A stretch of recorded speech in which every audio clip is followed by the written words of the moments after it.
Hello, and welcome to Culture Conversations, the podcast where we explore the people side of work. I'm your host, Megan Robinson. For years, I've found myself deep in discussions about workplace engagement with industry experts. Now I get to share this wisdom with all leaders, new and experienced, on their journeys to build cultures that maximize potential. We spend so much of our lives at work. Let's make it a place where our teams can grow and succeed. Hello and welcome to Culture Conversations. I'm Megan Robinson from eLeader Experience, and today we have David Camacho with a riveting discussion on what the workforce looks like, different opportunities in the job market, and what's really happening beyond just the headlines. So we're going to have to dive into our conversation very quickly here. As a quick introduction, David Camacho is an AI talent ops leader and executive coach who spent over a decade inside the hiring machine and seen the job market evolve from every single angle, including what's happening today. He advises directors, VPs, C-suite leaders on workforce strategy, and his recent work on two job markets, one economy, argues the U.S. labor market has quietly split in two. Welcome, David. Hi, good to see you, Megan. It's lovely to see you. We were having quite the discussion beforehand, so I'm so excited to jump into this now. But really looking at that human side of workforce data, when we first met, we were talking a lot about what the headlines are saying, what people are experiencing. There tends to be a lot of disconnect and not a lot of things that you can really trust. So where are you typically seeing job markets, organizations? What's happening between, where's that tension happening? Yeah, I think you said the key word, which is trust. There is so much information, people really don't know if it's something outside of their experience. They don't really know if it's true or it's actually happening. And it gives people the perception that there is some external force to them that they have little to no control over. And so they go on this quest to find answers. Why am I experiencing being in the job market longer than I've ever been in my entire life? Why is it taking me 6 months or more? I had a client who was in the job market for 27 months before they found a role. And the role that they did find, while they have expertise in it, could do the job in their sleep, and they do, it's not a move forward. It's not a move up. It's not lateral. It was actually a bit of a step backwards, both in the scope of work and compensation. Having said that, there are opportunities out there. I think what I'm seeing is that those opportunities have evolved so quickly that people don't necessarily know what they look like. And so they're still looking for what they've always done before. And that sort of foreshadows doing what you've always done, not working out. And so I think at this point in time, it's essential that people learn to reinvent themselves. In the past couple of years, people use the phrase pivot a lot, but it is a great time to reinvent yourself and sort of take stock of everything you've done, what are your skill sets, and say, where else are these valuable? Because I'm not finding them pursuing the same path that I've always gone. And now I just don't know what to do. I've done what's always worked, and now none of it works. And so I'm confused. I'm losing time by sitting in the job market. I'm losing money. I'm not progressing in my career anymore. I'm stifled and befuddled, as my grandmother would say. What's the experience for organizations? Because I definitely hear that from the people that are looking for jobs. It's taking them much longer to look for a good role. They're not getting what they used to do. They're not necessarily making big jumps or big leaps forward. The organization, it's not a picnic for them either right now. Not at all. And that's sort of the irony. You can be in an organization and you don't have to be a recruiter. You don't have to be in HR. You can just be someone who's a line manager or someone who manages an organization with a team. It doesn't matter how big it is. Anytime you need to hire, you have a hard time too finding what you need. And you would think that in a market where there is an overabundance of talent, exceptional talent, not just like, oh, the job market's bad and no one's available. There are so many people available if you post a job as an employer or a staffing company, anybody who's hiring, and it's a job, let's say that that job is remote. Oh, forget it. You're going to be going through hundreds, maybe even thousands of applications. I saw a job from Google in the past couple of years. that was remote at the time, and it had over 14,000 applicants in 24 hours. It was the craziest thing I'd ever seen. I don't see this with on-site jobs. They do get applicants, but they don't get them in the hundreds or thousands unless it's a brand name company. It's a remote job. It doesn't have to be a brand name company if it's a remote job. Um, so there are some companies that don't have a problem with the talent pipeline, but where they do have a problem is the validating the talent to say, does this person actually have the skills to do the job? Or as a colleague of mine said, is like this is a fulfillment. This is a deliverable expectation. This is no longer a branding, a reputation, or a resume problem. Like, does your resume look good? Everybody's resume looks great. And we all know why. I'm sort of dancing around the topic before we dive into it. Technology has afforded both sides of the job market, the job seeker, whether they are employed or unemployed, or the employer. Both of them are now empowered by technology in such a way that they are, this was an article I read last year, they're essentially battling it out with technology to get in front of each other. And it's so funny. A colleague of mine, they're an HR executive, they said to me, because they were in their job search at the moment, they said, "Are we going back to 1985? Like where you have to do?" And I tell people this all the time: you have to be able to do this. This is what everybody's trying to get to: is how can I get in front of somebody who is a decision maker, a leader, or someone who I can work with, whether they are an employer or they're going to be a client or customer. And so the employers are having a hard time, the job seekers are having a hard time. It's it's not a different problem. It really is the validation. Like, is this scope of work described in this job description something that I'm a great fit for? And a lot of people on paper, if that's all they have to go by because they've not spoken to anybody, yeah, that looks great. I could do that job. I've been doing it for years. Fantastic. I should apply. And then they get no response or they get auto rejected. And we can talk about that too. But and the employer's trying to validate the talent, like, wow, I have so many people in my pipeline. This is not going to be a problem hiring. And then the person responsible at the front end for going through all of those resumes or applications, like, oh, wow, there's actually a low percentage of these people are actually qualified. Or maybe they do have the good problem where it's abundant. Okay, well, now who do I interview? Who do I hire? So then they get into this analysis paralysis, and then they spend months and they have requisitions open for months, and some of them even get to a year. I was talking to a colleague who's a recruiter for a very well-known global company, and they said that one of the more than one, but one of them in particular, the requisition was open for almost a year, but many of them were open for more than 6 months. This is not uncommon. And the challenge that both have because of and even enabled with technology is that they're trying to validate each other so that they can get to the conversation face to face to say, okay, cool, you are in fact the person who could do the job. I like the way you communicate. I like the way you walk me through how you solve problems. It's clear to me that you know how to do that. You have a measurable way that you've done this. You have the documentation, the receipts, as my friends say. But getting to that has been compounded by technology um, solutions that are only creating more problems. And the reason I think that's happening is we have an archaic way of hiring and validating people on the front end. And now we've stacked technology on top of it. And so it's exponential. We went from maybe a handful of people locally who would apply for a job to now everybody in the world can see your job and everybody can autopilot apply to your job using technology.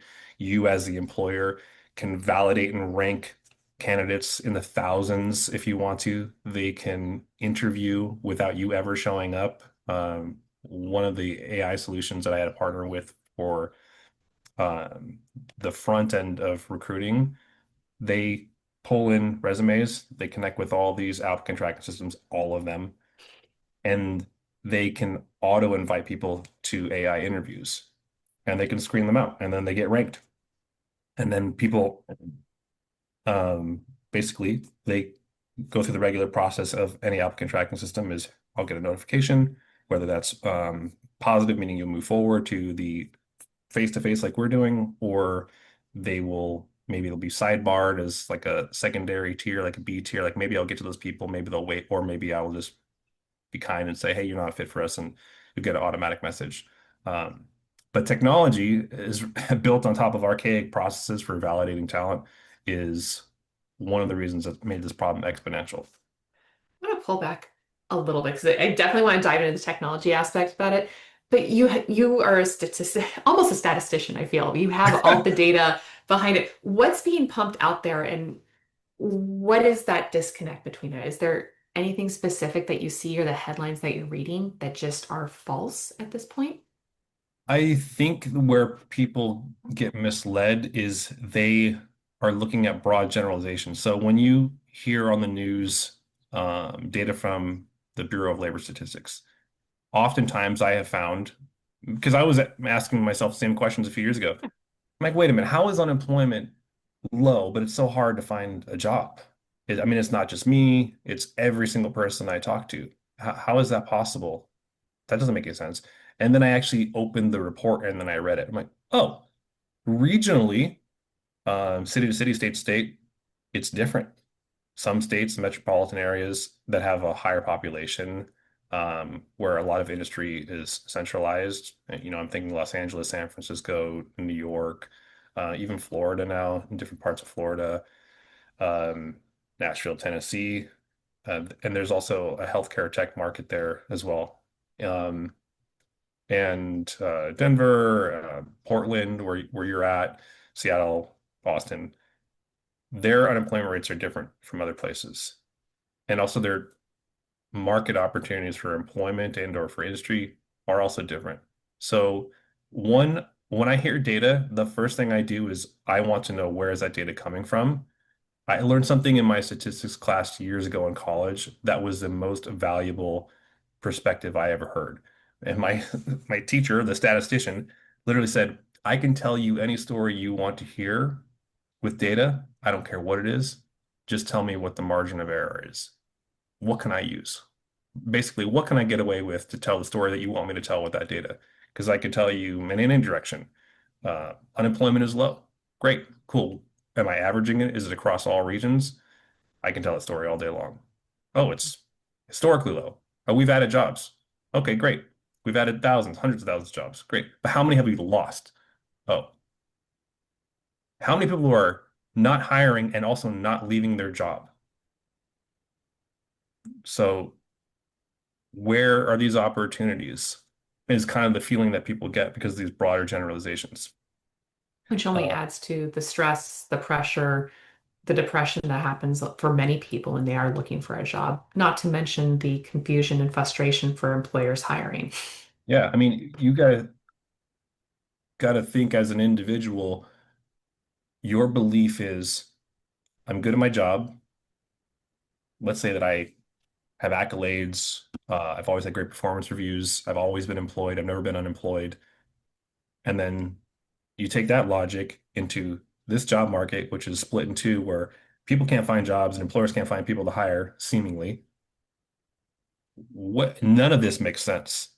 And so that leads to that confusion, frustration, and it does. When I'm coaching people, most of my phone calls or my meetings like this, at some point, men and women are crying. They are frustrated beyond belief because they cannot understand. I've had a successful career. I've always been employed. I have accolades. I've even worked at brand companies. I've spoken to people at FANG companies who can't get an interview to save their life. That's always been where they've hung their hat. Like, oh, I worked at a FANG company. Oh, great. We would love to have you. Instant hire in the past. Maybe 3 years ago. Not anymore. Because you're actually a dime a dozen. So And what's changed? well, supply and demand is one of them. And as I mentioned before, I think people need to really reevaluate what the value of their skills are and see how people are hiring them. And this is another skill that I believe firmly needs to develop. Your next career move is not a campaign with a resume and an application. And this is not novel. I've been saying this for a while, but if you don't know me from Adam, there are many other people who have said something similar. And it's more common now. You see it all the time. If you do not know how to have a marketing campaign and you don't know how to sell when you get into those conversations that your marketing efforts bring you the leads, you are not going to get a job. You'd be very lucky. And I'm talking if you're playing the I'm going to get into someone's talent funnel. And even then, you still have to do this. So people are being encouraged, and LinkedIn has totally changed, but people are being encouraged to create content. That's People are already exhausted. Like, wait a minute, I don't want to show my face to the public. I do not want to be even partially a public figure. But you do have to, I'm just going to say it, accept that your job search today, not in the future, and even 2 and 3 years ago, is now a marketing and sales campaign. And if you do not have those skills, I encourage you to develop them. You can develop them through finding a coach. You don't have to pay for an expensive coach. AI is available. You can teach yourself certain skills. You can look at what works. Steal the best steal. Find someone who's great at marketing themselves, who is approximately your one-to-one. Like, have they had your career? Do they do what you do? Why are they successful at putting themselves in front of others so that you can get to this where you have the conversation and you can evolve into whatever the value of your collective skills are. And maybe it's not all the skills. And I say all the skills because when people get into interviews, they make the mistake of trying to sell everything. Oh, I can do it all. And that may be true. Actually may be true. I could say that. My my role, I was hired because I could do. I'll go back to the JD thing. And never in my career or in hiring people or being hired has a job description ever reflected the reality of the job. I don't care if it's 4 or 5 pages. There is something in there that you will do and things you will not do. It's And actually my favorite exercise I've been doing for expectation setting. I'll take job descriptions from their website for open positions and run it through and see what is this job description not saying? Like, what could possibly be under the hood? Because they never can be inclusive of everything. There's just something that always comes up. There's the hidden expectations behind it. Sorry, go ahead. yeah, I similarly, I encourage people, as much as I'm inferring that AI has a downside to it, I do help people build and buy and implement AI solutions into their business for workforce strategies, and other things too. But it's also fun to take a job description you're applying to. If it's a company you're really interested in, I don't believe in doing this with everything. You'll exhaust your time and energy. You don't want to do that at all. You'll get depressed and you'll feel like you have no momentum. But if it's a company, you're like, wow, I'm really interested in this, and I also want to get an interview and or I have an interview, especially if you have an interview, you need to take a job description and green flag, yellow flag, and red flag it and find out what does that job description imply. Is it describing 3 different roles? I bet you it is, because here's the other thing that's happening. This is why I say it's important that you audit, evaluate your skills and say, what are the most valuable things that I should be marketing and selling to what the job market is looking for now? And how can I validate it? That's the important piece. How can I validate it? Your resume is not a validation point. It's really just kind of like the menu or like a promotional flyer, if you will. But when you do this, you'll see the scopes of work where there's scope creep and maybe this actually not a fit. But the other reason is because roles are being consolidated. My roles recently have all had multiple facets. If I put them through a practice of green light, yellow light, red light, or red flag, I was thinking like being a kid because I'm a dad, like red light, green light. But if you put it through that practice, you'll find that there are probably things that maybe they interest you, maybe the scope creep interests you, but you also want to know market rate. Am I being paid enough? Is this role pay enough for that? That's the other thing that's happening is um, compensation is getting compressed too, while roles are being consolidated because people have been let go, or maybe the company is just small. I work with a lot of startups. You have to wear many hats, as they say in HR, but you need to find where you can bring the most value Is there scope creep? Are you willing to take on that scope creep and be paid for Three that amount of jobs. work for your jobs?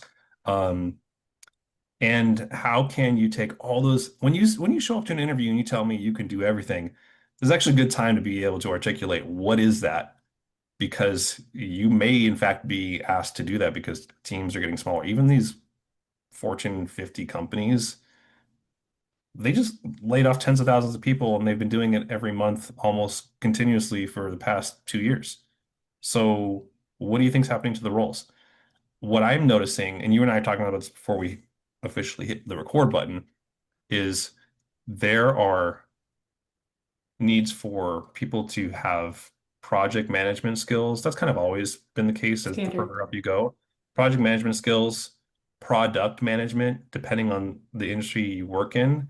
If you have any expertise in the success of a product or could weigh in on the design of that. And it doesn't have to be software. It doesn't have to be hardware. It could be food. We were talking about food and food production. There may be lots of things your experience can inform about that.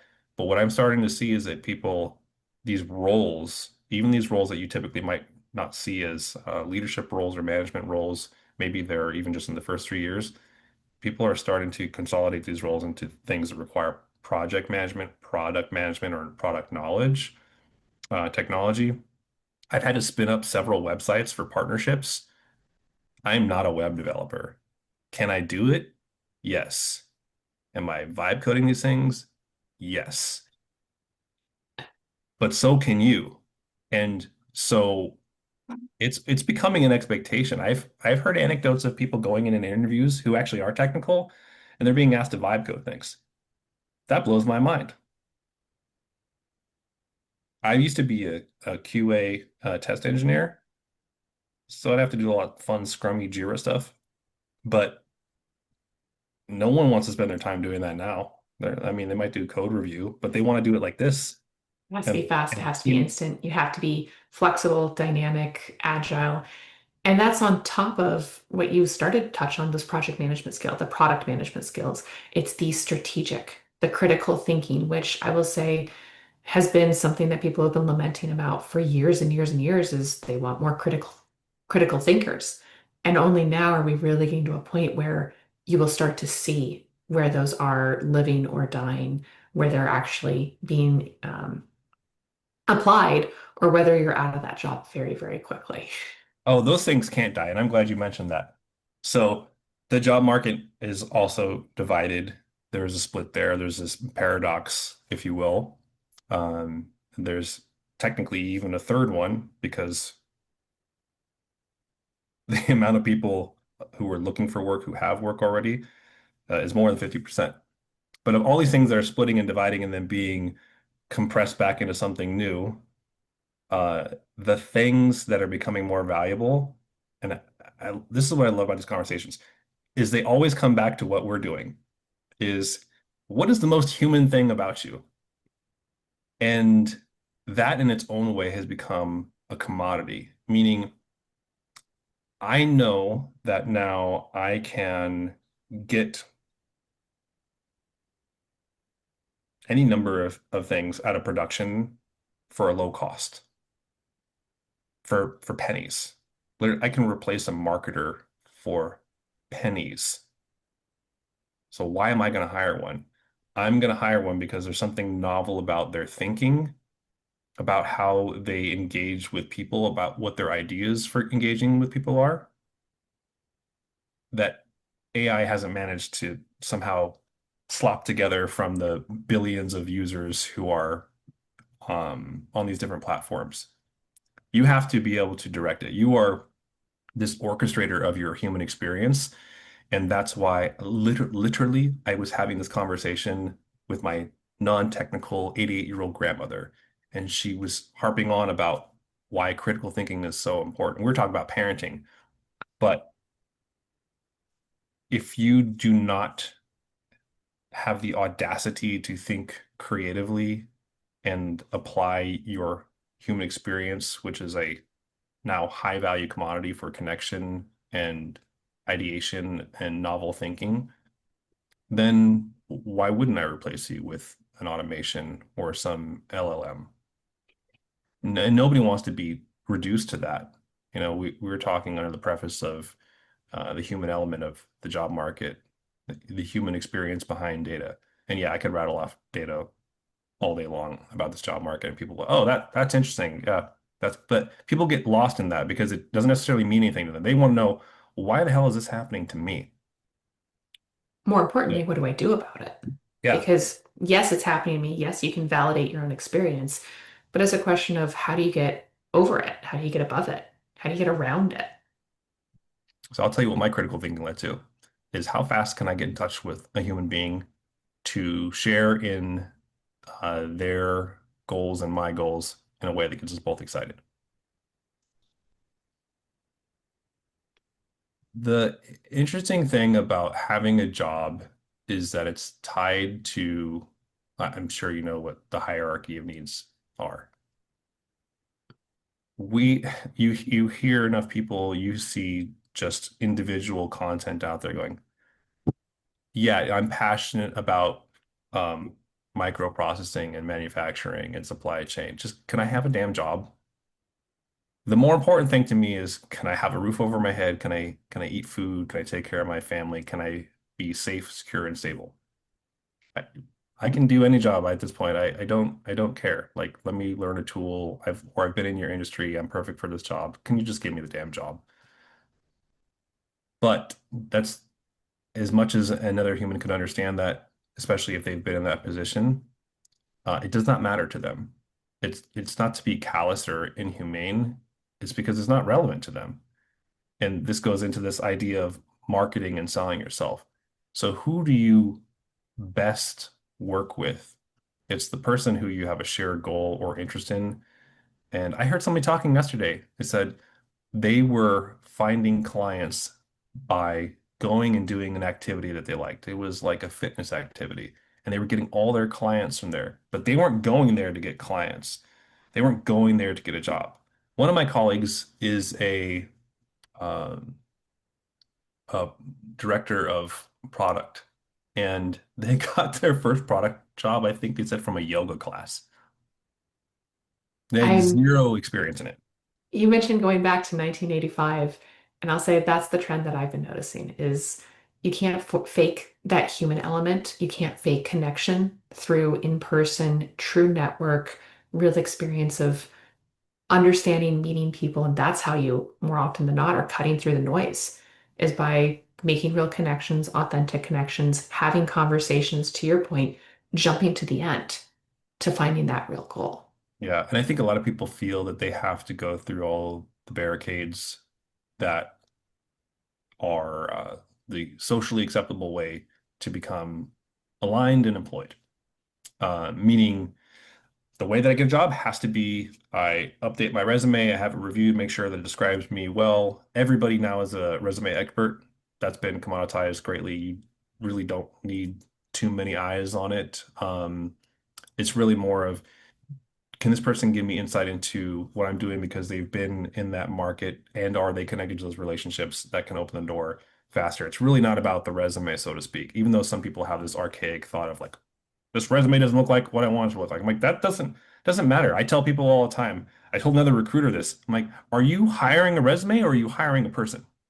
You're not hiring a resume. That resume is not going to show up and do the job. But this goes back to that human piece. And I I think because I don't come from uh, a traditional background, I think is the verbiage people use in HR.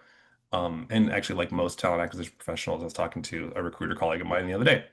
Uh, a lot of us just trip and fall, even HR professionals to a degree, trip and fall into it. They can get a degree in it. Sometimes it comes from communications. There are HR degrees.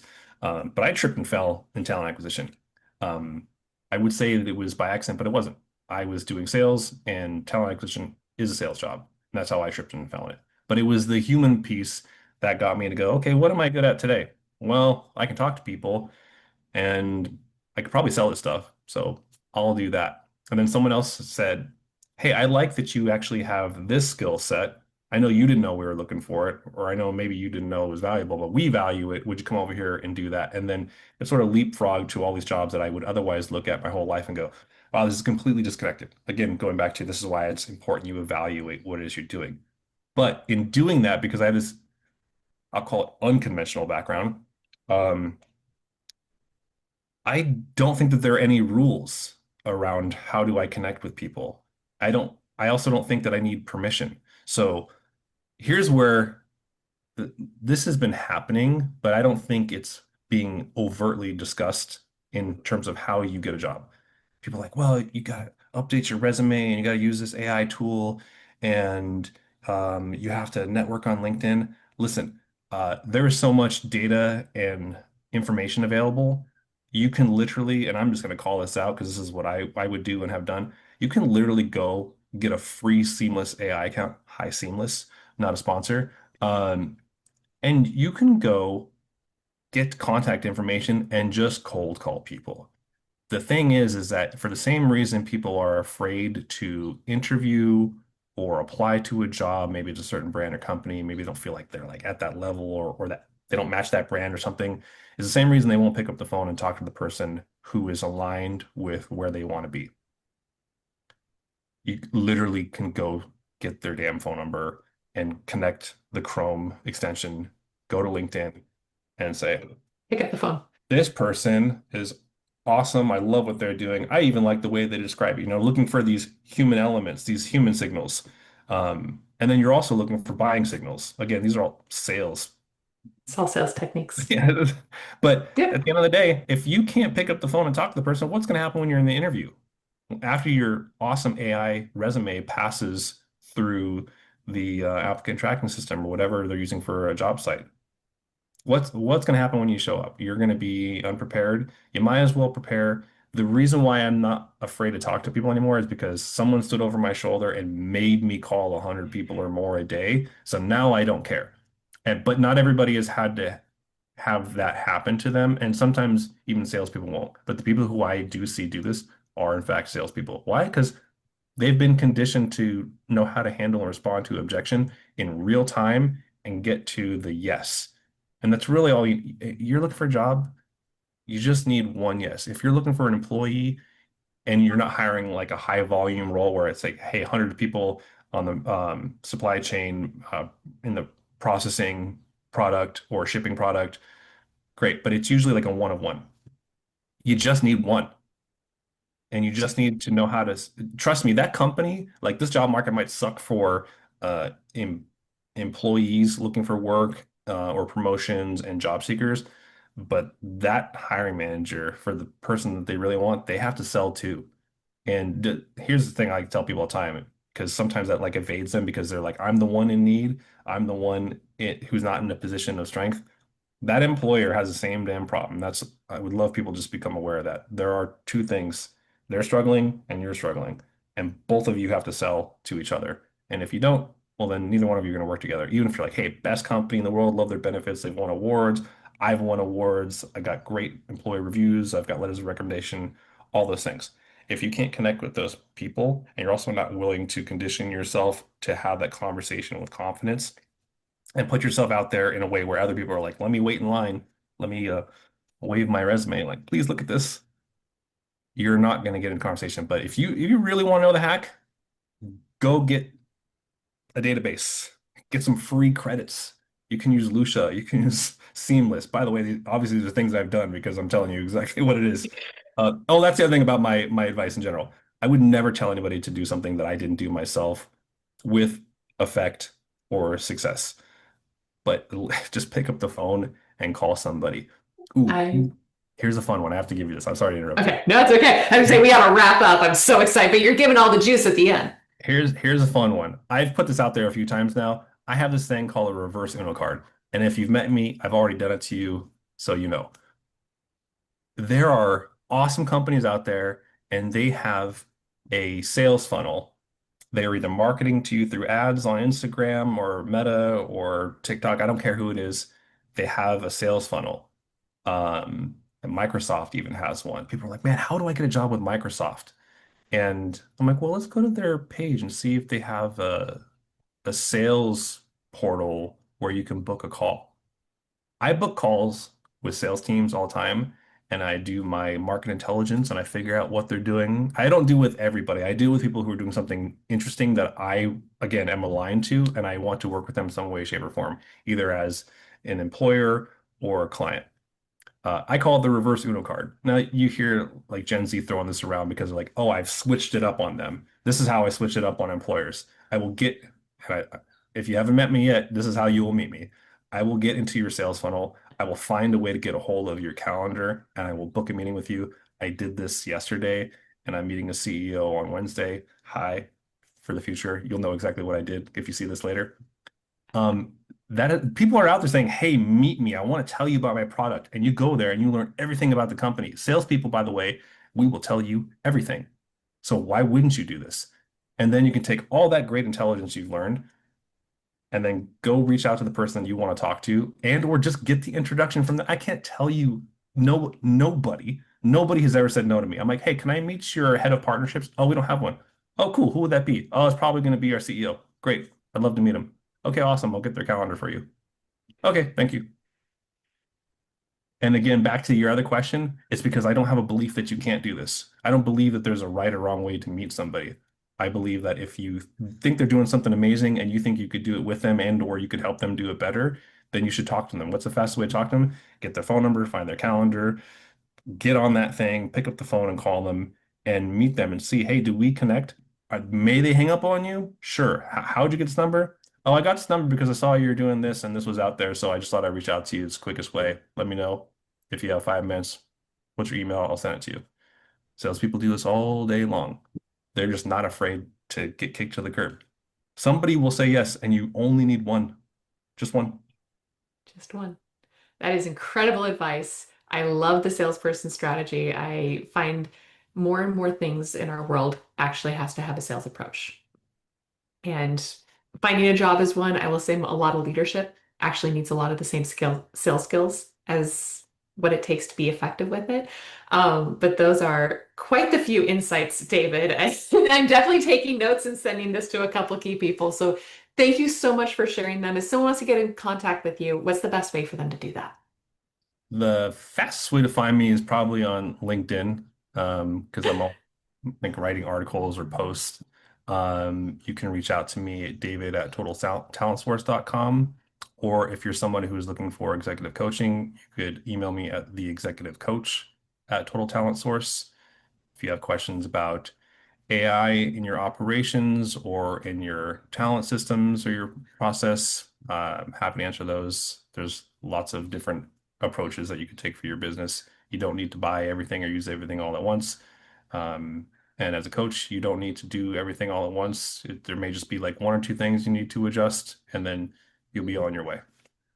You are so incredibly intelligent and talented. I know every conversation I have with you is definitely elevates me as well. So thank you for sharing and being so generous with that wisdom and knowledge and for sharing that with everyone else. I do highly recommend having that conversation with David. Give him that reverse Uno card and go ahead and pick up the Oh, yeah. phone. Now you're waiting for people to Someone can do it actually to me. That'd be great. I'm waiting for that. I'm sure you're there waiting with bated breath. Well, thank you so much for the conversation. If you are looking for that, please reach out to David. And this has been another fantastic conversation. Thank you. Thank you, Megan. Thank you so much for listening to this episode of Culture Conversations. I'm your host, Megan Robinson, founder of eLeader Experience, a professional leadership development company. Today, we shared actionable ideas to navigate the evolving workplace landscape, compete for talent, and build cultures that maximize potential. If you're looking to learn more about how to support your organization's leaders, you can learn more about our work at eleaderexperience.com. Now get out there and contribute positively to your organization's culture with your own conversations.